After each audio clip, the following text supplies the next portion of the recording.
This is the Samsung X5. SSDs move over because there's a new king in town. Let's have a look at the little specs. So we're looking at speeds up to 2800 read and 2100 write. And this is a Thunderbolt 3 SSD. Works with Macs and Windows PC and security-based hardware encryption. Now, this will not work at all if you plug it into a normal USB-C port. Even if you were thinking it would work but give you lower speed, it does not. So you have to have Thunderbolt 3. But it looks nice, it's sleek, it's got a nice feel to it. It's a bit more heft than the normal T5, but for SSDs I'm using the SanDisk Extremes and they are much lighter. I've got a 1 terabyte one of that and it is a much lighter package. So if all you want is storage and not speed, this is not what you want.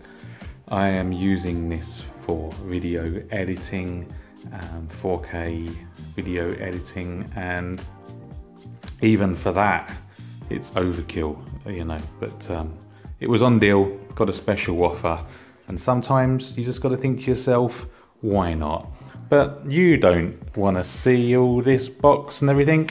What you want to see is how fast it is, so let's jump right in.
As usual guys, it's been emotional.